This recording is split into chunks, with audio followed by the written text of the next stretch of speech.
할렐루야. 주님의 은혜가 오늘도 여러분 삶 가운데 가득하시기를 주의 이름으로 축원을 드립니다. 자, 옆에 있는 분 축복하도록 하겠습니다. 이렇게 축복합니다. 당신은 내게 유익한 존재입니다 라고 축복하시기 바라겠습니다.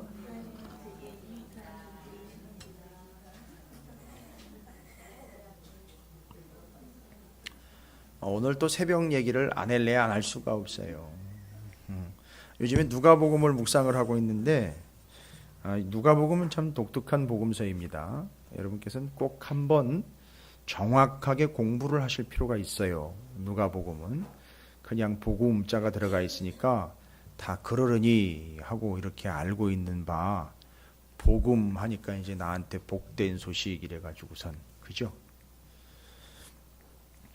그게 우리 스스로가 골라서 좋은 게 아닌 하나님이 우리에게 맞게 주시는 거, 그 기쁜 소식, 좋은 것, 그게 이제 복음인데, 오늘 새벽에 나눈 말씀은 뭐냐 하면, 이게 오늘 말씀이 다 연결되기 때문에 말씀을 드리는 거예요. 사전 이해를 돕고자. 예수를 처녀의 몸으로 잉태한 마리아의 연세도 아니죠. 그때는 나이였죠. 그러니까 20살이 채 안 됐습니다. 지금의 중딩 고딩 나이예요. 그 마리아가. 그러니까 이제 이게 완전히 삶이 그냥 송두리째 무너지는 거예요. 하나님의 뜻이 임했고 은혜가 임했는데, 정말 환상적이지 않습니까? 뜻이 임했고 은혜가 임했는데 삶은 완전히 뒤흔들리는 거예요. 여러분, 이게 본질입니다. 이게 은혜의 본질이에요, 원래. 그러니까 이게 제대로 된 은혜는 다 흔들리게 돼 있어요. 그러니까 겪어보신 분들은 알아요. 아니, 이게 뭔 은혜냐고. 이건 날 잡아먹자고 덤비는 거지. 이게 무슨 은혜냐. 이렇게 나온다니까요. 진짜요. 아니, 겪어본 분들은 알아요. 알고 봤더니 그게 은혜가 맞아요. 그러니까 진짜 은혜는 그렇게 삶을 뒤흔들면서 와요. 근데 그때 우리의 반응은 뭐냐 하면, 이걸 해결해 주십시오가 아니라 마리아처럼 하나님의 뜻이 이루어지기를 바랍니다. 다 지쳐가지고요. 진짜요. 물과 피를 다 빼고 눈물 콧물 싹 빼고 나면 우리 입에서 뭐가 나오는지 아시죠? 하나님 뜻대로 하세요. 그게 예수님 입에서 나온 거 아시잖아요. 웬만하면 이거 좀 거두어 주세요 했는데, 그러나 나의 원대로 마시었고 아버지의 뜻대로, 하나님 바라시는 대로 이루셔서 영광 받아주십시오. 이렇게 기도가 나온 거죠. 이거예요. 이게 진짜 은혜입니다. 이게 삶이고요. 근데 그렇게 이제 예수를 잉태하게 되었습니다. 그리고 이제 그보다 먼저 6개월 앞서 절대 아이를 가질 수 없는 연세가 많이 드신 엘리사벳, 그를 찾아가서 한 3달 정도 있다가 돌아와요.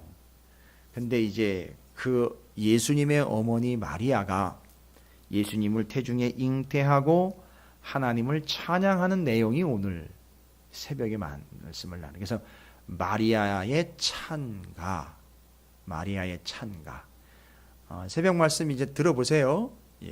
들어보시면 다 나오실 거예요. 그걸 이제 뭐라고 부르느냐? 그래서 라틴어로는, 새벽에 오신 분들을 기억하십니까? 라틴어로는 아베 마리아라는 거예요. 이상하다. 요거 어디서 많이 들어본 건데, 아베 마리아. 이게 유행가 가사에서도 막 써먹고 하니까 뭐 정신 없어요. 근데 구분을 못 하는데, 이게 아베 마리아, 이게 라틴어로, 이제 이걸 또 다른 표현으로 매그니피칸트라고 하는데, 뭐냐면 높여드리다, 높이 올리다, 이런 뜻이에요. 그러니까 그 마리아의 찬가인데, 마리아를 높이는 게 아니고 마리아가 하나님을 높이는 거예요. 그런데 천주교에서는 마리아를 높이는 성령을 만들어 버렸어요. 회의를 해서, 자기네들끼리 회의를 해서 하나님을 잉태한 몸, 거룩한 몸이었기 때문에 기념해 주자 이래가지고선 마리아를 그렇게 높이는 마리아 찬송가를 만들어냈단 말이에요. 그래서 마리아의 이름으로 기도하고 심지어는 마리아에게 기도해요. 그러니까 여러분이 제 이름으로 기도해봐야 소용이 없어요. 제가 아무리 잘났어도. 그리고 여러분이 아무리 저한테 기도를 해도 그건 헛방이에요. 소용이 없습니다.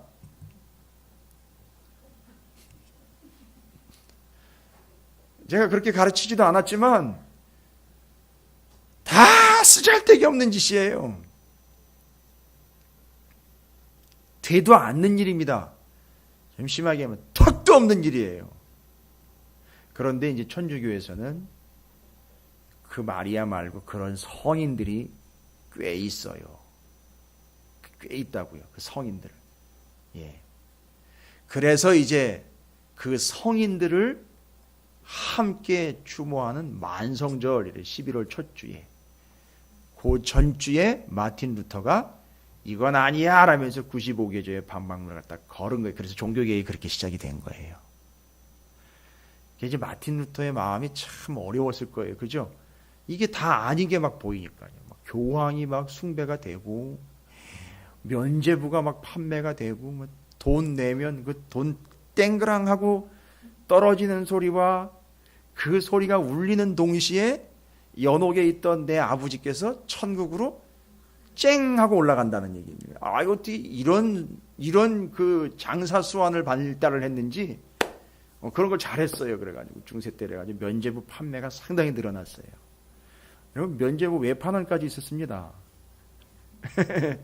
각 동네 성당을 다니면서 면죄부를 열심히 팔도록 선전을 했던, 그리고 면죄부 총판이 있었어요. 지점 있고 분점 있고 막 이랬었어요 옛날에. 여러분 그런 말도 안 되고 참 이상한 일들이 지금 다 제가 이제 정리를 하자면 욥의 세 친구들이 가지고 있었던 그런 발상이에요. 근데 요즘에 개신교회를 다니고 있는 성도들도 그런 생각을 해요.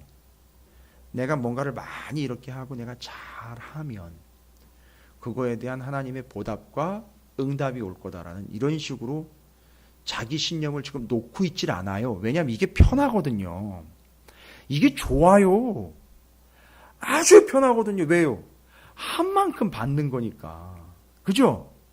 그러니까 많이 받고 싶으면 어떻게 하면 돼요? 많이 하면 돼요. 그래서 하나님이 아예 입을 꽉 틀어 막아버렸잖아요. 먼저 구원해 줬잖아요. 그래가지고. 이해가 되세요? 어떻게 해서 내가 하는 거 보고 아니잖아요. 애굽에서 어떻게 하는가 보고 그래가지고 구원해 주셨어요? 아니요. 그 어떻게 하는 거 보고 구원했으면은요. 제가 몇 번 말씀드렸잖아요. 애굽에서 그 사람들이 뭐 어떻게 하는가 해가지고 보고 좀 내가 구원해 주자 이러면요. 예? 아직도 안 나오고 있어요. 아직도 거기 있다고요. 근데 먼저 구원해 냈어요. 그게 은혜죠. 그리고 하나님은 그 뒤에 율법을 주셨어요. 구원받은 자답게 이렇게 살아가라라고 준 게 율법이에요.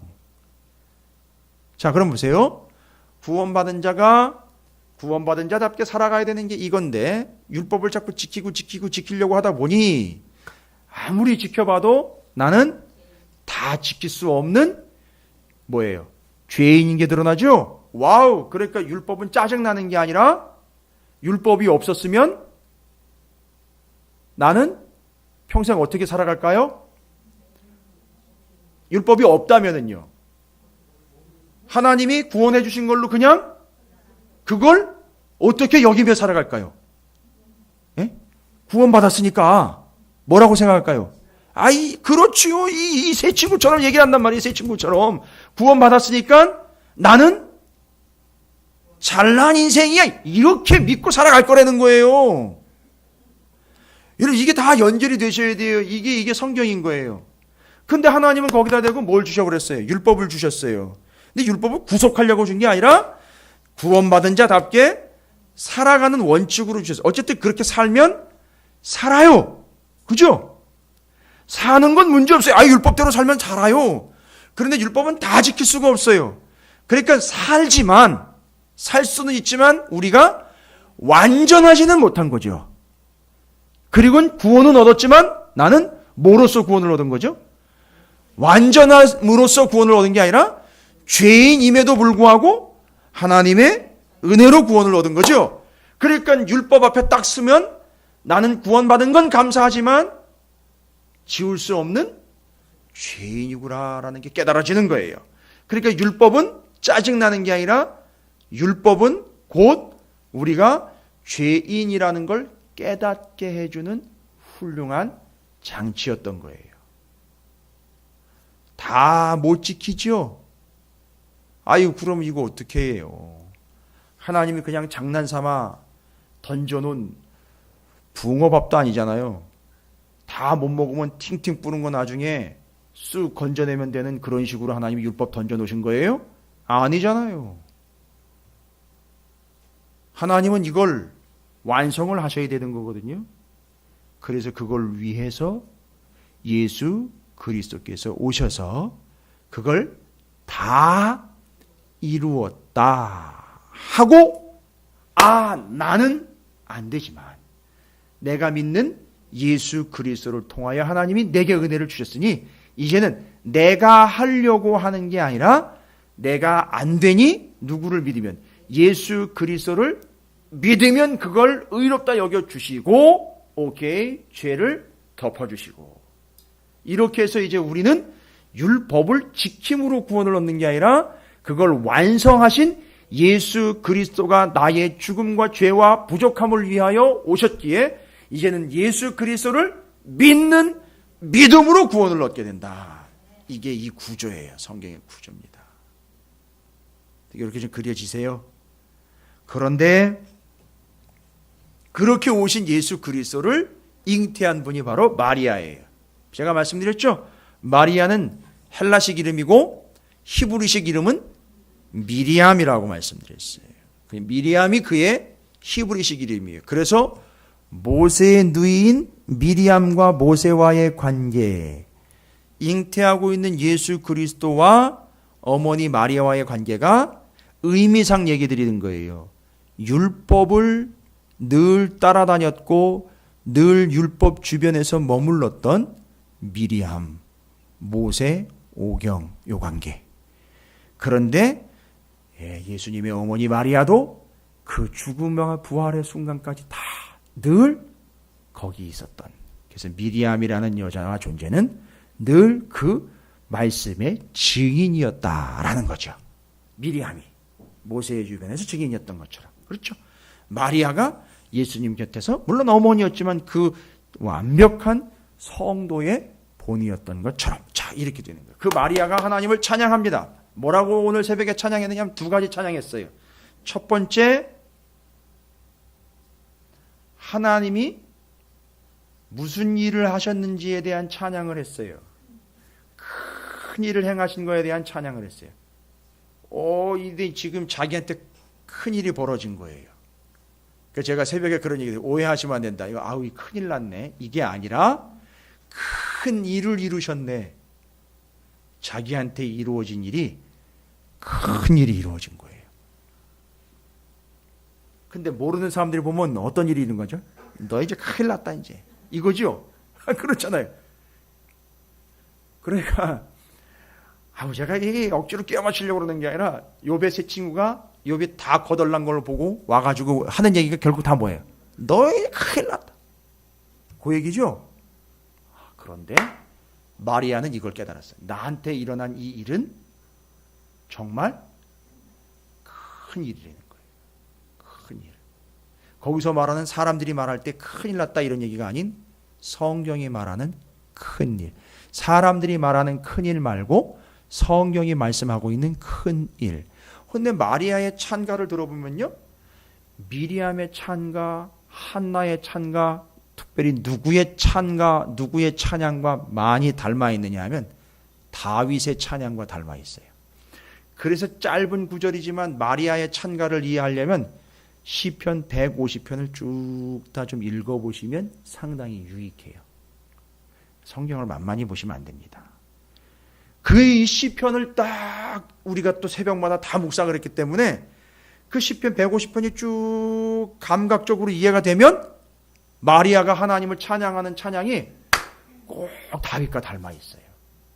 그러니까 마리아가 그냥 싱어송라이터가 아니라, 그냥 작곡가나 가수가 아니라 뭘 따라서 누가 어떻게 했던 것처럼요, 다윗이, 당연히 또 예수님 다윗의 후손이잖아요.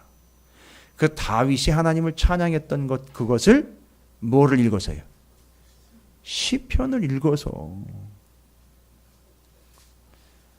예전에 제가 한때 이거 DJ 준비하려고 할 때 웬만하면 옛날 얘기는 안 하려고 그러는데, 아예 그런 또 때가 있었어요. 그 동네에 유명한 그 음악 카페가 있었는데, 그 레코드판이, 그 당시에 아직까지 레코드판이었어요. 그때까지도 3면이 레코드판이었어요. 그러니까 10,000장이 넘었었어요. 제가 알기로는 10,000몇천 장 됐었어요. 거기 선임 DJ가 저를 이제 선택을 했어요. 선임 DJ가 목소리 테스트도 좀 막 하고 막, 목소리 좋다고. 제가 지금도 듣는 얘기가, 그 목소리 좋다는 얘기 지금도 들어요. 제가 우리 교회에서는 그런 얘기 못 듣는데 다른 교회 가서 이렇게 사회를 보거나 이러면 좋다는 얘기를 들어요. 근데 그때 그 음악을 이렇게 외우고 공부하느라고 이게 두꺼운 이렇게 그 팝송 대백과 이래가지고 50년대부터, 그 당시가 제가 이제 91학번이니까 80년대까지, 50년대부터 80년대까지 연대별로 이 노래를 정리해 놓은 백과사전이 있어요. 그거 옆에다 끼고요, 그거 이렇게 계속 보면서 노래를 외우는 거예요. 외우고 제목도 외우고 가수도 외우고. 왜냐하면 이게 신청이 들어오면 뭘 알고 이렇게, 그러면 그걸 계속 녹음해가지고 또 듣고 막 이래. 제가 그때 그 습관이 아직도 남아있어서 계속 성경 강의를 계속 들어요. 그래서 제가 외우고 막 이렇게 계속 듣고 하는 거에는 이제 이골이 났어요. 제가 요즘에 제 아내가 저한테 요즘에 고시 공부하냐고 물어요. 요즘에 하도 성경 공부를 계속 그냥 줄창, 이거 귀에서 빼지도 않고, 막 화장실에 들어갈 때도 막 그 1년에 10번 읽기 성경 그 애플 틀어놓고 막 어플 틀어놓고 막 계속 듣고, 막 샤워할 때도 그 틀어놓고 막 하니까 이게 제정신이 아니에요 지금. 근데 그때 그 백과, 그 노래 백과예요. 노래 백과. 그걸 다 보면서 막 기타도 치면서 막 노래도 불러가면서 막 테이프도 틀어가지고 노래도 듣고, 이게 이 노래가 잘 기억이 안 나요. 그러면 바로 이제 그걸 체크를 해놨다가 이제 레코드 가게 아줌마한테 어려운 노래는 몇 곡 해가지고선 테이프에다가 녹음해달라 그래가지고, 옛날에 그런 거 했었어요. 그거 좀 불법인데 원래. 그렇게 해서 노래 녹음해가지고 막 듣고 막 그거 외우고 그랬었어요. 여러분 웃고 즐기시라고 얘기 드린 게 아니에요. 마리아가, 그런 마리아의 찬가가 나올 정도로 하다못해 그거 동네 구석에서 그 DJ 한번 해보겠다고 노래 외우고 막 가사 외우고 막 그 가수 외우고 막 이랬던 것처럼, 되지도 않는 영어로 막 이래가면서 불러 제꼈던 것처럼 마리아가 시편을 그렇게 이걸 붙잡고, 그 어린 나이지만 이미 그걸 시편의 내용과 다윗의 시의 구절을 다 외우고 있는 거예요. 거의. 그러니까 하나님을 찬양할 때 입에서 그냥 툭툭 자연스럽게 나오는 거예요. 그게 마리아 찬가예요. 근데 내용이 뭐냐 하면 하나님이 큰 일을 행하셨다는 거예요. 근데 그 큰 일이 나한테도 이루어진 거예요. 알고 봤더니 시편이에요. 왜요? 마리아가 계속 읽었으니까요. 시편에. 그 시편의 큰 일을 어떤 일로 묘사하고 있냐면, 하나님이 애굽에서 행하신 큰 일을 너희가 안다, 이렇게 얘기를 하겠어요. 그 뭐예요? 애굽에서 큰 일 행하신 게 뭐예요 도대체? 그리고요, 시편 126편 같은 경우를 보면은 이스라엘이 바벨론에서 70년 동안 포로 생활하다가 돌아온 일, 그것도 큰 일이라고 표현이 되어 있어요. 여러분 그거 갖다 큰일 났다, 아이고 이제 큰일 났다 이렇게 얘기를 해요? 진짜 하나님이 크고 놀라운 일을 행하신 거죠? 구원하시고 다시 돌아와 구원하신 일. 그렇죠? 그러니까 그 큰 일은 뭐예요? 하나님이 구원하신 거예요. 그걸 찬양한 거예요. 자기에게 이루어진 일이 큰 일이라는 거예요. 그럼 여러분 해석해 보세요. 자기한테 지금 예수가 성령으로 잉태됐어요. 남자를 알지 못하는 처녀의 몸에 예수가 잉태가 됐어요. 이게 큰일이라는 거예요. 큰일 났다가 아니라 진짜 great, 엄청난 일이 자기한테 벌어졌다는 거죠. 뭘 의미하는 걸까요? 나한테는 정말 사람들이 보면 이제 큰일 났다, 이제 절단 났다 이렇게 얘기를 할 건데 그게 아니고 나한테 하나님이 큰 일을 행하셨는데 점점 해석을 해보니까 처녀가 애를 가진 이런 기가 막힌 사건 때문에 뭔가 기이한 일이 일어나는 게 아니라 무슨 일이 일어날 거예요 앞으로? 마리아를 통해서 일어나는 일이 아니고 마리아가 잉태한 예수 그리스도를 통해서 이 땅에 구원이 일어날 거라는 거죠. 그게 큰일인 거예요. 이걸 찬양했어요. 그러니까 여러분 새벽에도 얘기드렸지만 우리가 찬양해야 할 것 첫 번째 넘버원이 뭐냐 하면 하나님이 나를 구원하신 것에 대한 명확한 인정과 고백과 찬양이 있어야 돼요. 이게 정말 예의 바른 성도예요. 이게 진짜 예의 바른 하나님의 백성이에요. 정말 시건방지고 요즘 표현처럼 정말 이거 없을 정도로 진짜 교만한 게 뭐냐면 자기가 하나님의 은혜로 구원받았다라는 걸 하루에 단 한 번도 고백을 안 해요. 그리고는 찬양했다고 그래요. 그리고는 기도했다고 그래요. 그리고는 예배드렸다고 그래요. 자기가 구원받은 존재라는 건 단 한 번도 고백도 안 해요. 모르겠어요. 구원을 안 받았기 때문에 그렇게 된 건지 모르겠지만 제일 첫 번째 찬양 목록 하나는 뭐냐 하면 하나님이 우리를 구원해 주셨다는 이 사실이 그게 큰 일을 이루신 거예요. 성경이 얘기할 때 큰 일이 바로 그거예요. 그 다음에 두 번째 뭐냐? 나쁜 놈들 하나님이 다 때려잡는다는 거예요. 표현을 이해하십시오. 내용상 그래요. 근데 이걸 우리는 또 어떻게 오해를 하느냐면 와, 그 나쁜 놈들이 나를 못 살게 굴었으니까 내 대신 보복을 해주신다? 절대 이렇게 오해하시면 안 돼요. 그 개념이 아니고 잘 보세요. 왜 하나님은 그 나쁜 사람들, 악한 이들을 하나님이 보복하는 것처럼 나중에 결국 악한 자들이 다 하나님의 심판을 받게 되느냐 하면 하나님은 악한 자가 됐든 선한 자가 됐든 그들 위에서 그들을 뭐하고 계시느냐 하면 다스리고 계셔요. 그런데 이 나쁜 놈들 특징이 뭐냐 하면 지들이 뭐가 있으니까요. 돈이 있고 힘이 있으니까 지들이 뭐 하려고 그래요.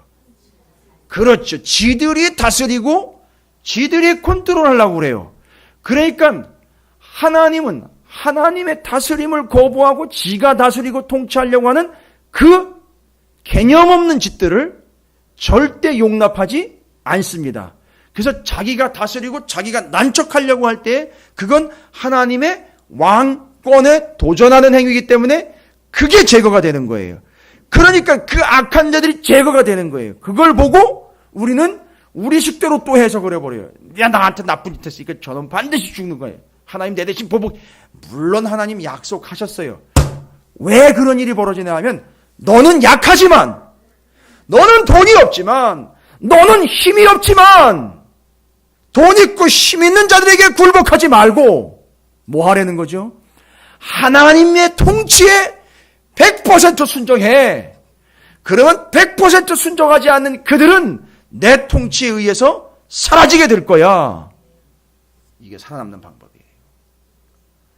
그래서 마리아가 중요한 얘기를 합니다. 로마가 지금 딱 다스리고 있는 상황인데 무지막지한 고백을 하는 거잖아요.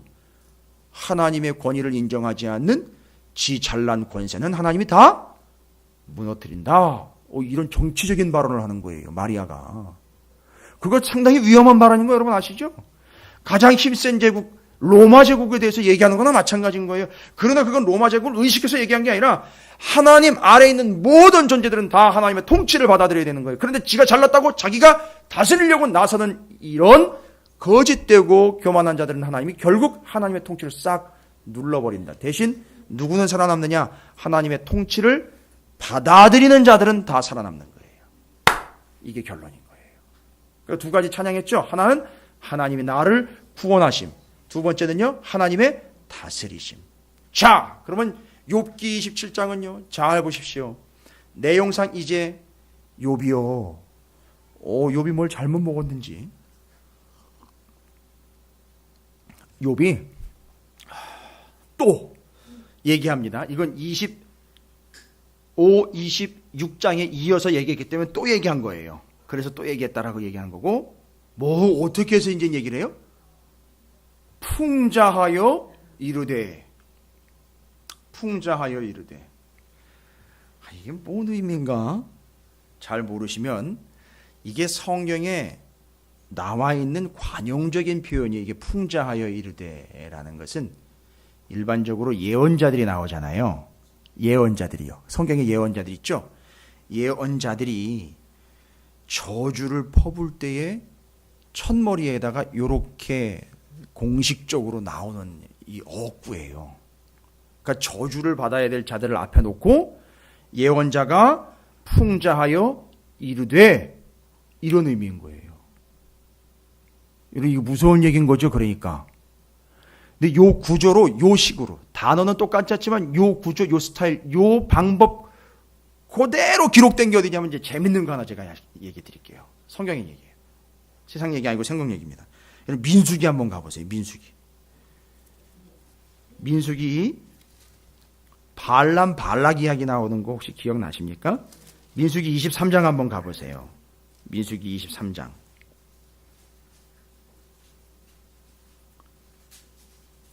제가 한 4군데 찾을 텐데 뭐 23, 24장을 왔다 갔다 하니까 복잡하지 않으니까 표시를 해놓고 여기 욥이 또 풍자하여 이르되랑 비교해서 같은 스타일입니다. 같은 표현 방법이에요. 단어가 한 단어 바뀐 것뿐이지 방법은 똑같은 거예요. 그러니까 말하려고 하는 목적이 의도가 똑같다는 걸 이야기하시면 돼요. 23장 민수기 23장 7절 보세요. 말을 어떻게 시작하죠? 발람이 예언을 전하여 말하되. 여러분 이 발람이 누군지 아시죠? 모압 왕 발락이 헷갈리시면 안 돼요. 모압의 왕 발락이라는 사람이 이스라엘 백성들이 광야에 이렇게 떼거지로 몰려다니는 걸 보니까 여러분 생각해 보세요. 장정만 60만이에요. 거기 딸린 식구들까지 하니까 적어도 100만에서 200만이 돼요. 거기다가 성경에 보면 분명히 나와 있어요. 애굽에서 잡족들이 섞여서 나왔다 그랬어요. 이방 사람들까지요. 물론 그 잡족들 때문에 문제가 좀 생기긴 했었어요. 아니 그런데 그 수많은 백성들을 보니까 모압왕 발락이 무슨 생각이 드는 거죠? 성경에 나와 있어요. 겁이 났어요. 겁이 났다고요. 얘들이 떼거지로 다 밀려 들어오면 우리가 설 자리가 없다. 그러니까 자리 잡기 전에 어떻게 해야 되겠다. 얘네들. 그래서 선지자 하나를 세워요. 그게 발람이에요. 그래서 발람한테 발락이 두려우니까 저기 쟤들 이스라엘 쟤들을 향해서 저주를 좀 퍼부어 줘라. 퍼부어 줘라. 라고 이야기할 때에 발람이 이렇게 얘기한 거예요. 발람이 예언을 전하여 말하되. 요게 바로 욥기 27장 1절에 욥이 또 풍자하여 이르되. 요 얘기랑 구조가 똑같은 거라고요. 이해가 되셔요? 그러니까 욥은 지금 풍자하여 이르되라고 이야기하지만 본문의 의미상으로 이야기하면 세 친구 앉혀놓고 마치 뭐가 돼서 예언자가 되어서 그들에게 뭐 하는 거죠? 예언. 와우, 완전히 바뀌어버렸죠. 그러니까 지금 민수기 23장 7절 똑같은 얘기가 또 나와요. 민수기 23장 18절 찾으셨어요? 발람이 예언하여 이르기를. 자, 24장이에요. 민수기 24장 3절이요. 그가 예언을 전하여 말하되. 민수기 24장 15절이요. 뭐라고 나와 있어요? 예언하여 이르기를. 그렇죠. 원래 예언의 내용은 무슨 부탁을 받았죠? 발락으로부터 저주를 하기를 부탁을 받았는데 발람은 예언하기를 뭐가 나왔어요? 축복이 나왔다고요. 이게 상당히 중요한 겁니다. 원래는 예언해서 뭐가 나가야 된다고요? 저주가 나가야 되는데 이게 저주가 나가진 않고 축복이 나갔어요. 그럼 욥기 27장 1절로 나올게요. 욥이 또 예언하여 이르되라는 건 여러분 새 친구는 뭘 기대를 해야 되나요? 욥한테서. 예? 아니 새 친구가요. 지금까지 새 친구가 욥한테 계속 얘기한 게 있잖아요. 그렇죠. 그렇죠. 그가 죄인이고 내가 다 잘못했다라는 걸 인정하는 고백이 나오길 바랬는데 아니 그게 내가 잘못했다라는 고백이 나오는 게 아니라 오늘 27장 얘기를 보니까 내가 잘못한 게 아니고 니들이 잘못했다. 이거 이해되세요? 이거 이 민수기의 그 기가 막힌 그 관계가 이해가 되지 않으면 여기 욥의 요 이야기가 이해가 안 돼요. 발락이 발람한테 저주를 부탁을 했는데 예언자로서 저주가 아니라 축복이 나와버리는 거죠. 그렇죠. 이거 완전 예상한 거랑 다르게 날라버리죠. 그러니까 발락이 놀랬잖아요. 그런데 이 욥기에서도 27장에서도 얘기한 게 바로 그거예요. 입에서 뭐가 나오길 바랬는데 내가 잘못됐다, 내가 죽일 죄인이다라는 게 나올 줄 알았는데 니들이 죽일 놈들이다 이렇게 딱 얘기 나오는 거예요. 여러분 이건 의도한 거예요. 그 발람의 사건을 이해하고 있는 유대인들이 이스라엘 백성들이 이걸 이해를 할 수밖에 없어요. 근데 욥의 이야기는요. 민수기보다 앞선 이야기예요. 어쩜 이렇게 욥이 욥 한 권으로 성경 39권인 구약을 다 담고 있는지 저도 놀랄 정도예요. 거기다가 신약의 예수 그리스도와 중보자까지 싹 담고 있는 거 여러분 다 보셨잖아요. 그러니까 지금 욥은 이 고난을 통해서 성경 66권을 전부 터득하고 있는 거예요. 하나씩 하나씩 알아가고 있는 겁니다. 되셨습니까? 그리고 욥이 이야기합니다. 욥이 말하는 거예요. 욥이 이제 얘기하는 거. 아까 마리아가 두 가지 찬양했다 그랬죠. 나를 구원하심과 하나님의 다스리심. 27장이요. 그거예요. 욥이 똑같이 그렇게 하나님을 찬양하는 내용이에요. 이게. 되셨습니까? 고난의 한가운데 있는데 나는 지금 이렇게 해석을 하면 되겠네요. 나는 지금 고난의 지배를 받고 있는 게 아니라 고난을 통하여 누구의 다스림을 받고 있는 중? 그렇죠. 되셨습니까? 그런데 친구들은 뭐의 다스림을 받고 있을까요? 말로는 뭐 하나님이 어쩌고 저쩌고는 잔뜩 늘어났는데 이 세 친구는 지금 현재 뭐의 지배를 받고 있을까요? 간단하게 이야기 드리면 아직도 욥의 친구들은 말투 내용 하나 바뀐 게 없어요. 그렇죠? 똑같아요. 처음부터 지금까지. 계속 초질관인 거예요. 그러니까 지금 이 친구들은 하나님의 지배를 받고 있는 게 아니라 하나님 말고 뭔가 다른 것에 계속 지배를 받고 있어요. 어떤 믿음의 지배를 받고 있어요. 쉽게 얘기해 드릴게요. 뭐 어려울 거 없어요. 여러분 이미 우리가 다 봤잖아요. 욥기서 8장 7절이요. 욥기서 8장 7절이요. 그 사고방식 그거에 지금 계속 지배를 받고 있는 거예요. 뭔지 아시겠어요? 기억나세요? 욥기서 8장 7절 내 시작은 미약하였으나 내 나중은 심히 창대하리라. 어떻게 하면은요? 네가 지금 잘못했다고 고백하면 거기에 대한 대가로 하나님이 보상해 주실 것이고 그리고 그 전에 네가 경험했던 그 모든 것들 네가 잘했기 때문에 주셨던 거고 지금 그 이후로 네가 뭐가 잘못했기 때문에 심각한 고난을 겪고 있는 거야. 그러니까 네가 어떻게 하느냐에 따라서 하나님이 너에게 반응하시는 거 인과응보 기복신앙 지금 그거의 지배를 받고 있는 거예요. 그거의 다스림을 받고 있는 중입니다. 친구들은요. 됐습니까? 그러나 욥은 고난의 지배를 받고 있는 게 아니라 고난을 통하여 누구의 지배를 받고 있느냐면 하나님의 다스리심을 받고 있는 거예요. 제가 이제 한 가지 정리할게요. 중요한 얘기입니다. 상당히 중요한 얘기. 시간마다 욥이 겪고 있는 고난에 대한 의미들을 하나씩 제가 말씀드리고 있어요. 이거 상당히 중요한 내용입니다. 제가 시간마다 고난의 의미에 대해서 말씀드린 것을 한 번씩 다 정리를 해보십시오. 아주 주옥과 같을 겁니다. 그게 성경이 이야기하고 있는 거, 고난의 의미거든요. 오늘 성경이 말하고 있는 욥을 통해서 여전히 고난의 현장 한가운데 있는 욥을 통해서 고난의 의미를 이야기하는데 바로 이겁니다. 하나님은 고난을 통하여 하나님의 사람들을 다스리고 계신다라는 거예요. 통치하고 계신다. 지배하고 계신다. 이제 그 뒤에 증거들이 이제 나와요. 이거 잊지 마십시오. 그래서 그 지난번에 제가 말씀드렸을 거예요.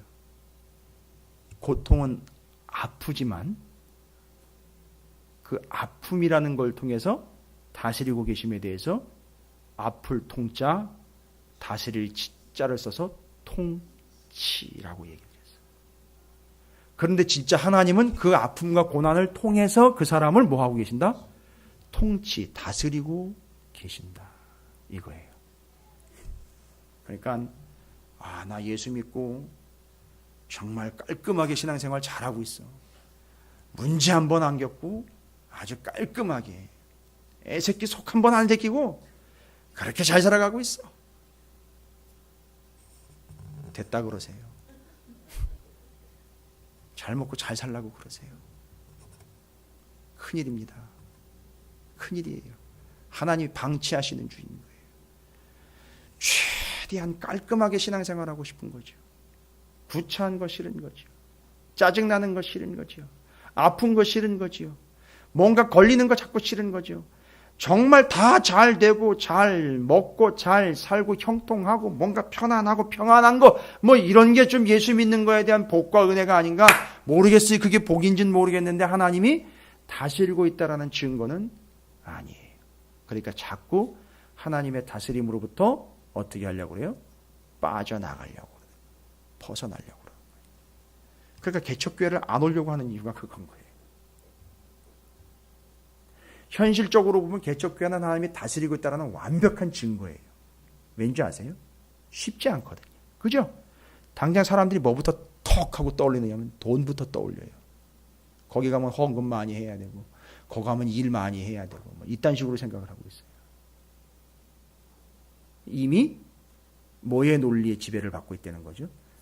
엘리바스, 빌닷, 소발의 논리에 이미 물들어 버린 거예요. 전부 다 물들어 버렸어요. 지금 싹 다. 심각할 정도로. 그렇죠. 그 더 심각한 건 뭐냐? 욥이 되기 싫은 것보다도 죄송합니다. 여기서는 지들이라 그래야 돼요. 지들이 마치 뭐가 되어 있는 양 착각을 합니까? 엘리바스, 빌닷, 소발이라고 착각을 하고 있어요. 그건 소발 같은 인간들인 거예요. 근데 오늘 소발은요. 나오지도 않아요. 아니 정말이 제가 그냥 장난치는 게 아니라 엘리바스, 빌닷 얘기 나오고 세 번째로 돌아왔잖아요. 소발은 얘기도 못하고 찌그러지고 있어요 지금. 왠지 아세요? 욥이 입을 확 틀어막은 거예요. 아니 욥이 계속 당하고 있었거든요. 지금까지 계속 당하고 있었는데 욥이 세 번째 소발은 아예 사발로 입을 갖다 탁 막아버린 거예요. 말도 하지 못하도록. 여기까지 온 겁니다 지금. 뭐가 증명이 된 거예요? 지금까지 떠들어댔던 그 친구들의 이야기가 다 틀렸다는 거고 지금 친구들은 마음이 없는 거죠. 누구의 지배를 받고 싶지 않은 거죠.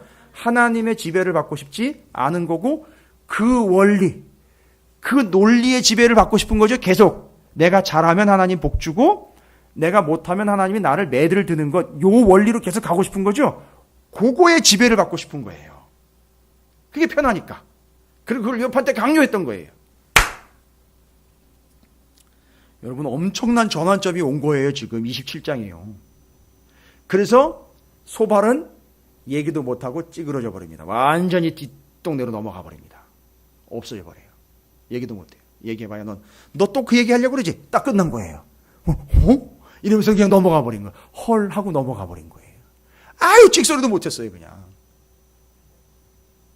그리고 이제 욥에게 있어 고난은 하나님의 다스리심인데 이제 구체적으로 어떻게 다스리시는지 한번 보세요. 고난의 의미입니다. 구체적 의미예요. 복잡하지 않습니다. 그러나 내용을 이렇게 알고 나야, 그죠? 완전한 전환이 일어났다. 그래서 제가 27장 1절 시작하면서 민수기의 말씀까지 이해하지 못하면 이 말씀의 역설적인 표현들을 이해 절대 못하는 거예요. 욥이 또 풍자여 이런데 이제 예언자가 된 거예요. 그렇죠? 죄인이 되고 악한 자로서 얘기하는 게 아니라 이제 예언자가 된 거예요. 그러니까 예언자 앞에 친구들은요, 뭐가 되는 거죠? 그냥 예언을 받아들여야 되는 존재가 된 거죠. 그리고 당당하게 선포하는 거죠. 그리고 이렇게 얘기를 합니다. 하나님이 나를 고통을 통해 다스리고 계시는 중. 지금 너희들도 하나님이 다스리셔야 할 텐데 어떻게 할래? 니들 다스리다 보면 니들 싹 벌거벗길 텐데 큰일 났다 니들. 뭐 이런 식으로 가고 있는 거예요, 여러분. 이 본문을 보면 기가 막힙니다. 아주 통쾌하고 화통하고 놀랍게 변화가 왔어요. 욥이 이야기합니다. 2절이죠. 들어가자마자 친구들한테 그냥 한 방 먹여버립니다. 뭐라 그래요? 나의 정당함을 물리치신 하나님. 이게 뭐예요? 고난을 통해서요. 자기가 겪고 있는 고난을 통해서 무슨 일이 일어났대요? 하나님이 나의 정당함을 물리치셨다는 거예요. 뭔 얘기일까요? 정당함을 물리치셨다. 나의 정당함. 반대로 보면 지금 친구들은 스스로가 뭐 어떻다? 그렇죠. 스스로가 지금 엘리바스, 빌닷, 소발 다 뭐라고? 그렇죠. 우리는 정당하다. 그래서 지금 지들이 어떻다는 거예요? 문제가 없다. 이렇게 얘기한 거죠. 그런데 너는 정당하지 않다. 오, 이상하다. 그럼 그 얘기를 인정한 건가요, 욥이? 그런데 문제는 뭐예요? 하나님이 나의 정당함을 어떻게 하셨대요? 물리치셨다는, 걷어버렸다는 거예요. 그러니까 여러분이 지금 겉옷을 입고 계시잖아요. 그걸 확 벗겨가지고 던져버린 거예요. 그런 의미입니다. 욥의 뭐를요? 정당함을 싹 뺏겨버린 거예요. 그럼 이 정당함이라는 게 뭔지 해석이 돼야 되겠네. 정당함. 정당함이 뭘까요? 그대로예요. 그대로. 욥이 정당하다? 친구들도 여전히 자기들이 정당하다라고 믿고 있는 것? 이게 뭘까요? 우리 많이 쓰고 있는 거예요.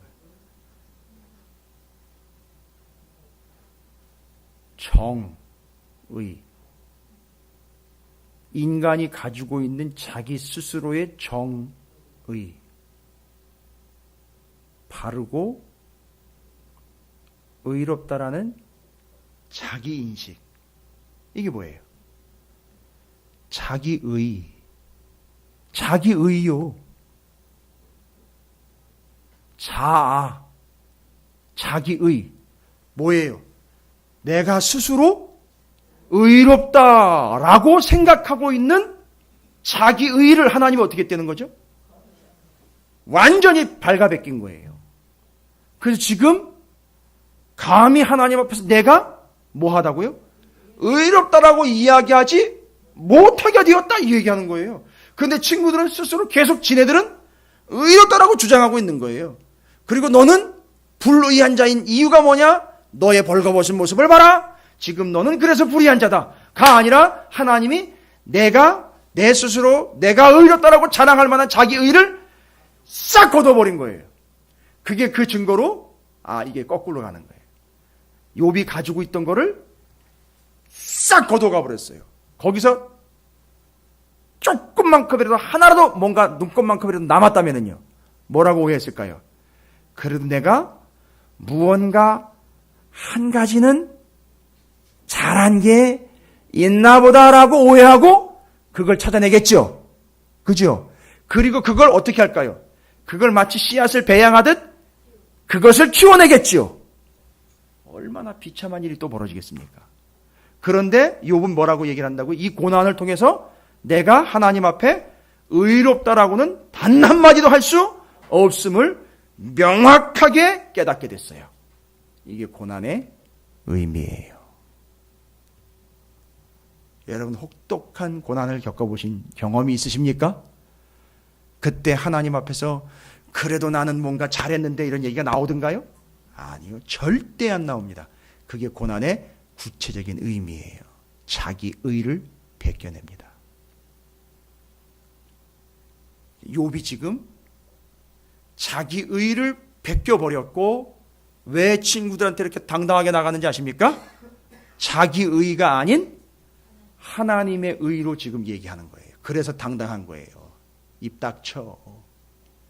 니들이 더 나쁜 놈들이야 라고 이야기하면서 이제는 완전히 역전이 돼버린 이유는 뭐냐면 욥은 고난으로 인하여 자기 의는 싹 발가벗겨가지고 자기는 의롭다고 이야기할 게 아무것도 없고 오직 하나님의 의만을 힘입어서 얘기하고 있는 거예요. 이게 그 차이입니다. 그게 얘기하는 거예요. 나의 정당함을 물리치신 하나님, 나의 영혼을 괴롭게 하신 전능자의 사심을 두고 맹세하노니. 그러니까 나를 못 살게 구른 게 아니라 맞아요. 때를 베끼려면 때타올로 박박 밀어야 되는 것처럼 그렇게 내가 내 의는 싹 발가벗긴 거예요. 근데 교회 안에 보면 자기 의가 더덕더덕 붙어 있는 사람들이 한둘이 아니에요. 그래서 고난이 어느 정도 이제 수준에까지 이르지 않은 거죠. 그건 제가 알아요. 고난이 이르지 않은 거예요. 그 고난을 통해서 자기 의라는 껍데기를 다 벗겨내시는데 욥은 그렇게 해서 완벽하게 제거가 됐어요. 진짜로. 그걸 얘기하는 겁니다. 여러분, 고난의 의미 아시겠어요? 자기가 의롭다라고 나대고 주장하고 자기 의를 주장할 어떤 빈틈도 한 틈도 주시지 않기 위해서 우리에게 고난을 허락하십니다. 그래서 그 고난을 통해 우리는 절대 하나님 앞에 의롭지 않습니다. 그리고 누구의 의만? 예수의 의, 하나님의 의만 의지할 수 있도록 만들어 버리신 거예요. 상당히 중요한 얘기입니다. 27장에서 이야기하는 거예요. 그게 이제 그 이야기를 연결을 해서 쭉 이야기를 합니다. 그리고 자, 이 고난을 통해서 욥이 또 정리한 바가 있습니다. 12절 말씀입니다. 12절. 그래서 이제 하나님의 의를 힘입어 의롭다라고 주장하는 되려 불의한 친구들에게 3절 이후로 11절까지 쭉 얘기하고 12절에 이야기합니다. 이게 고난의 두 번째 의미예요. 너희가 다 이것을 보았거늘 어찌하여 그토록 무익한 사람이 되었는고. 욥이 지금 아무것도 없고 다 망한 주제에 뭘 구분을 할 수 있는 존재가 되어버렸어요. 예? 그렇지요. 뭐가 유익한 거고 뭐가 무익한 건지를 알게 되었어요. 이해가 되세요, 여러분? 뭐가 무익이고 뭐가 유익인지를 누가요? 지금까지는 친구들이 다 판별을 했는데 이제는 고난당하는 아무것도 껍데기도 걸치고 있지 않은 욥이 오히려 뭘 판단하고 있어요? 무엇이 유익이고 무엇이 무익인지를 구분할 수준까지 왔다는 거예요. 여러분, 성경이 말하는 무익과 유익의 차이가 뭔지 아세요? 이거 사도 바울이 이야기한 부분입니다. 사도 바울이 두 번씩이나 걸쳐서 누구한테 얘기했느냐면 하나는 오네시모한테 얘기를 했어요. 빌레몬한테 오네시모를 빌레몬의 집에 돈을 훔쳐가지고 로마로 도망와서 로마의 감옥에 갇혀있는 바울과 만나가지고 예수를 믿어서 구원을 얻게 된 오네시모.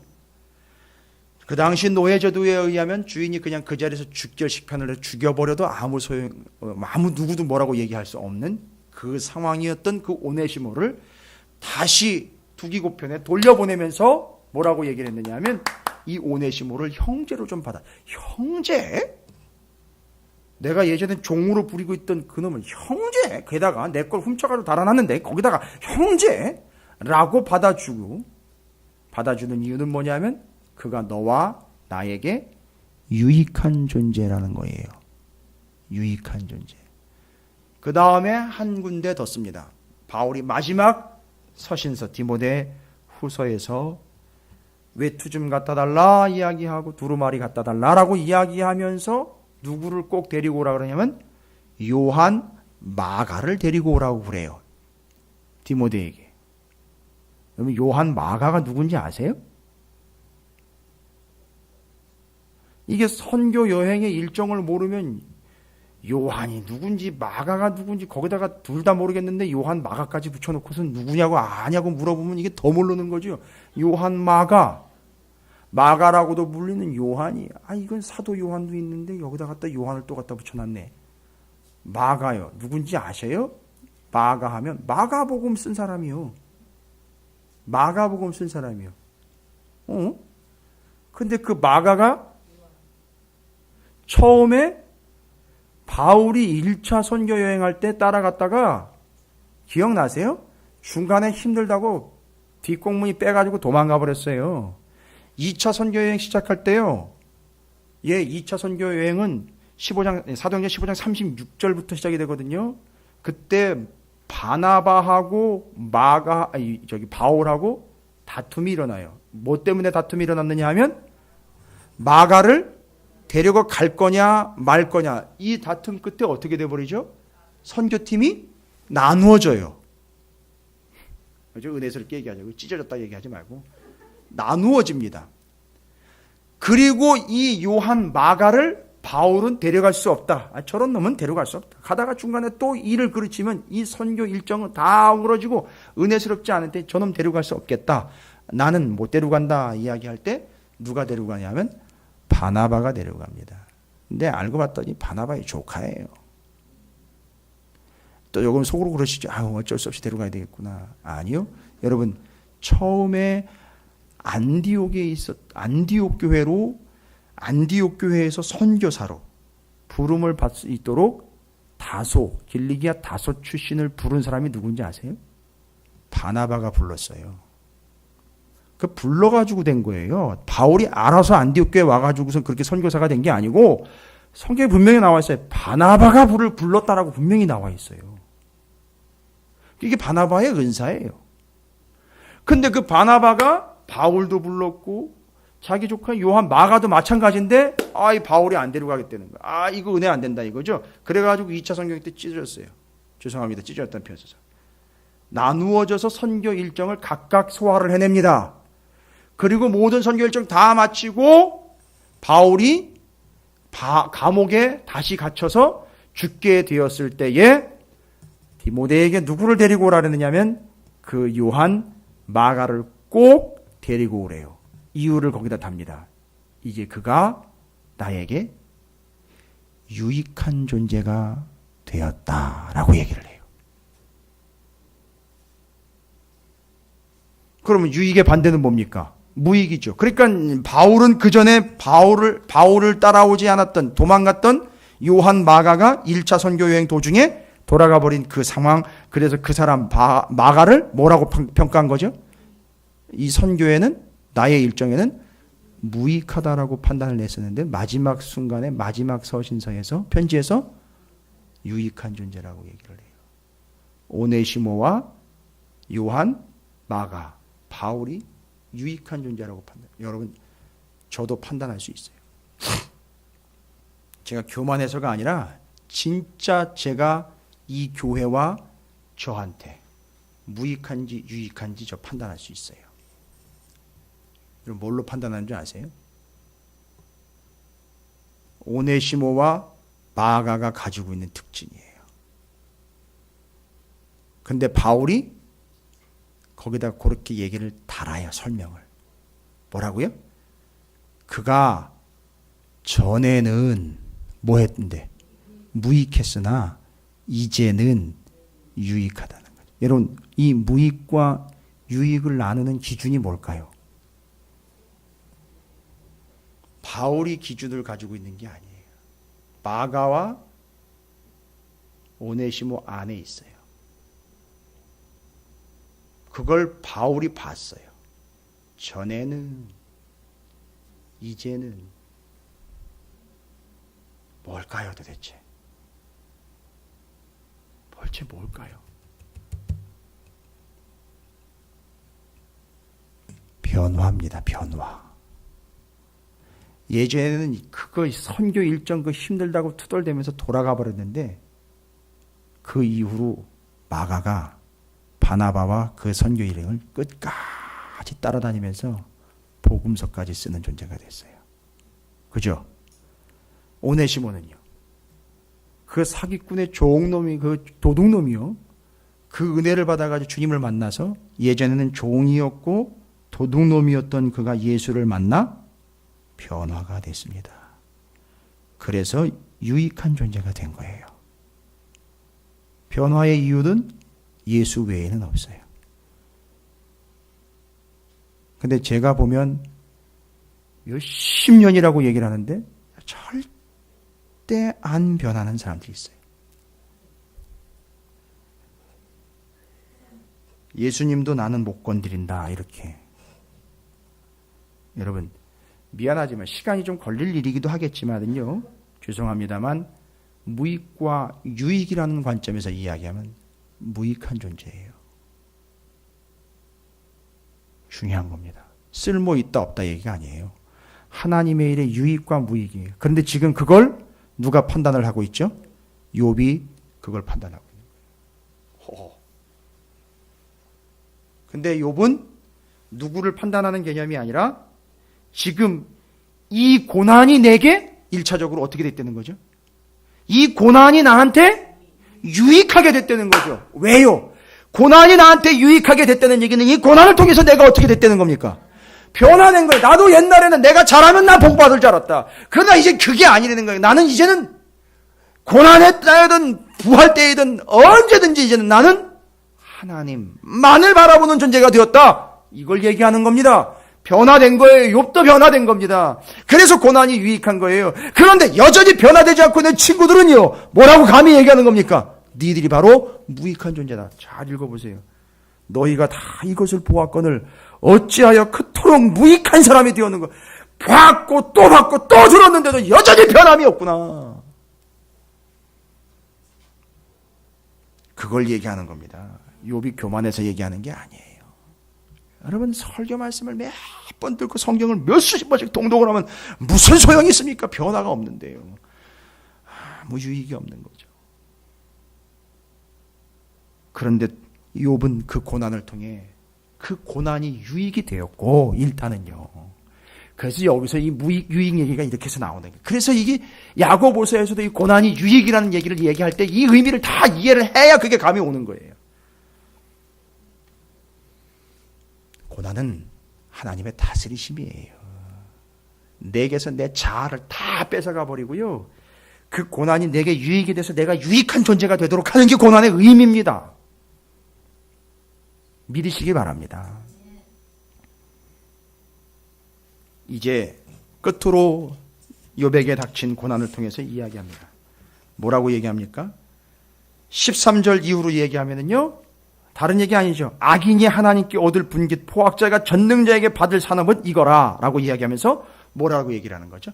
이 악한 자들, 누구라는 거죠? 악한 자, 이제 무익한 자, 악한 자, 이 욥이 대화상에서 이야기하자면요. 니들 이제 나하고 끝이야. 뭐예요? 왜요? 악한 자들의 결론이 뒤에 쫙 나와 있잖아요. 그러니까 이제 하나님이 마치 나에게서 뭐를 싹 걷어가시는 것처럼요. 뭐를 걷어갔잖아요, 아까. 나의 자기 의를 싹 걷어가는 것처럼 내 곁에서 이제 누구 걷어간다는 거죠? 진짜 악한 자인 너희들을 싹 걷어갈 것이다. 잘 보세요. 이건 하나님이 걷어간다라는 것보다도 더 적극적으로 이야기하는 거겠죠, 욥이. 이제 니들이 더 악한 자들이라는 게 판별됐으니까 뭐 하는 거예요? 얘기하는 겁니다. 선포하는 겁니다. 당당하게 외칩니다. 니들 나한테서 떨어져, 떠나, 꺼져 이 얘기인 거예요. 한번 따라해 보실까요? 꺼져. 정확한 얘기. 니들이 나한테서 이제 꺼져. 니들이 악한 자들이기 때문에 니들이 나한테 꺼져. 여러분 옛날에 안 그랬어요, 욥이? 야, 좀 봐줘. 좀 나한테 좀 좋은 얘기 좀 해. 나 좀 위로 좀 해줘. 이랬다고요. 그런데 알고 봤더니 친한 줄 알았고 익숙한 줄 알았고 나를 도와주는 줄 알았고 내가 늘 보면 나한테 먹을 것도 주고 나랑 관계도 참 좋은 줄 알았어요. 그런데 알고 봤더니 그게 악한 거예요. 뭔 얘기입니까? 고난을 통해서 이게 친구가 아니라 악한 덩어리였다라는 걸 깨닫게 된 겁니다. 이제는 어떻게 해야 돼요? 아, 이게 아니구나. 그래서 그걸 제거시키는 거예요. 아무리 친하고 아무리 익숙한 거지만 내게 도움이 되지 않는 거예요. 되려 그게 악으로 판별된 거예요. 이해가 되세요? 친구인 척 왔지만 친구가 아니었던 거예요. 친구인 척 왔고 익숙한 듯 왔지만 친한 척하면서 다가왔는데 먹을 것도 주고 이해한다라고 이야기를 하고 뭐 얘기도 같이 들어주고 뭐 위로도 한다시고 왔는데 그게 아니라 알고 봤더니 진짜 악한 존재는 친구들이었던 거예요. 그러니까 욥이 뭐라고 얘기를 해요? 나한테서 이제 꺼져. 기억하십시오. 친한 것과의 이별을 선고합니다. 고난을 통해서. 여러분, 이 세 번째는 상당히 파격적인 얘기이며 여러분이 받아들이기가 좀 쉽지 않을 거예요. 여러분이 지금 친하게 지내는 사람들 있죠. 죄송합니다. 제가 뭐 어떻게 얘기 안 드릴게요.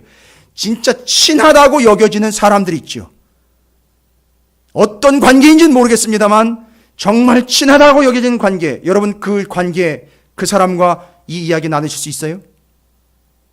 이 성경 이야기 나누실 수 있습니까? 진짜 욥이 어떤 관계였고 그 친구들과의 어떤 상황이었고 지가 어떤 상황 속에서 지금 어떤 고난의 의미로 이렇게 지금 자기는 자기가 친한 친구인 줄 알았는데 오히려 그들이 악한 존재로 내게 무익한 존재일 수밖에 없다라고 해서 알고 그걸 떨어뜨리고 있는 그 상황, 여러분 이게 이해가 되세요? 알고 봤더니 익숙한 줄 알았는데 그게 암덩어리였던 거예요. 그게 그냥 옛날부터 그래온 줄 알았던 건 줄 알았는데 알고 봤더니 그게 종양덩어리였던 거예요. 그게 악이었던 거예요. 제가 전도사 시절부터 지금까지 보면 맞아요.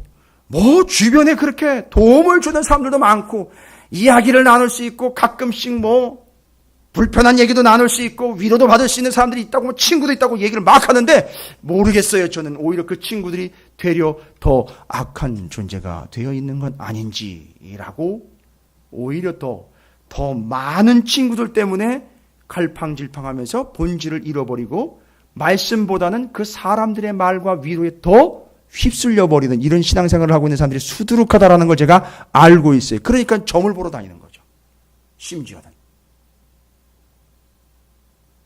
그러니까 욥은 우리한테 아주 파격적인 얘기를 오늘 한 거예요. 세 가지요. 고난을 통해서 하나님이 지가 스스로 의롭다라고 한 자기 의를 싹둑 잘라버렸어요. 완전히 동강을 내버렸습니다. 그러니까 하나님 앞에 뭐라고 얘기할 건덕지가 없는 거예요. 그냥 하나님만 의지하게 돼버렸어요. 두 번째는요. 그 고난이 자기에게 유익이 돼가지고 그 유익과 무익의 차이를 알아버린 거예요. 그러니까 고난을 통해서 욥은 어떻게 되느냐? 변화된 거예요. 누구 보고 감히 변화라고 함부로 얘기합니까? 자기가 스스로 변화돼야죠. 그런데 고난을 통해서 욥이 먼저 변화가 되었어요. 그런데 여전히 변하지 않는 친구들의 모습을 보니까 정말 무익한 존재로구나라는 걸 선포를 해버립니다. 끝으로 알고 봤더니 이게 친구가 아니었던 거예요. 친구인 줄 알고 옆에 있었는데 그 옆에 있는 친구가 되려 악덩어리였던 거예요. 여러분 조심하십시오. 그래서 욥은 그 고난 때문에 이 모든 것들을 다 정리 끝내버렸어요. 저는 여러분에게 이 사실을 정확하고 명확하게 말씀드리고 싶어요. 친구라고 다 친구가 아니에요. 여러분이 익숙하고 늘 친분 있고 친하게 지내고 있는 모든 것들이 있죠. 그리고 별 대수롭지 않게 늘 그래왔던 것처럼 또 익숙하게 행하는 그 행동들. 여러분, 그게 그 새 친구와 같이 여전히 변화되지 않는 모습으로 여러분을 얽어매고 있는 심각한 악의 덩어리일 수 있다는 거죠. 그걸 욥은 고난을 통해서 제거했다는 얘기예요. 자기 의를 제거했고 무익한 것을 제거했고 친한 것 같지만 악한 것을 제거해냈습니다. 뭘 통해서요? 고난이라는 과정과 절차를 통해서 제거가 됐습니다. 우리에게 닥친 고난의 의미를 말씀을 드리는 거예요. 따라서 욥은 오늘 27장과 이제 뒤에도 얘기할 거예요. 뒤에 28장은 지혜와 명철 얘기할 거예요. 이제 뻔한 겁니다. 진짜 지혜와 명철이 뭐냐? 이건 솔로몬 얘기 정리가 되면 끝나는 거예요. 그러니까 27장에서는 이제 하나님이 나를 완벽하게 다스리고 통치하고 계심으로 나는 그 하나님을 힘입어 살아가는 온전한 존재로서 이제 내 거 없고 하나님만이 정답이다라는 거예요. 그래서 욥은 하나님의 의를 힘입은 유익한 존재로 이제 그 이전에 자기에게 익숙했던 모든 친한 것들과의 이별을 통해 하나님 앞에 온전한 존재가 되어 있음을 말하고 있는 겁니다. 여러분 이거 정리하시기 바랍니다. 그리고 여러분께서는 고난이 와야지 이런 일이 생긴다라고 앉아서 느긋하게 기다리지 마시고 여러분이 이 말씀을 오늘 익히고 배우고 습득한 결과 여러분께서 그 세 가지를 잊지 마시고 삶에 적용하시기를 바랍니다. 그게 우리의 삶의 본질이 되고 의미가 되어야 될 줄로 믿습니다. 자기의 무익한 요소, 친한 줄 알고 있고 익숙한 줄 알고 있는데 여전히 변화되지 않는 내 모습들로 나를 얽어매고 있는 주변의 요소들. 사람일 수 있고요. 습관일 수 있어요. 그리고 방식일 수 있어요. 경험일 수 있습니다. 가치관일 수 있어요. 심지어는 자기 지식일 수도 있어요. 조심하십시오. 아마 하나님의 고난을 통해서 그걸 다 제거할 수도 있겠지만 그 전에 정리하시기 바랍니다. 욥처럼 그렇게 온전하게 세워지는 여러분 모두가 되시기를 주님의 이름으로 축원을 드립니다.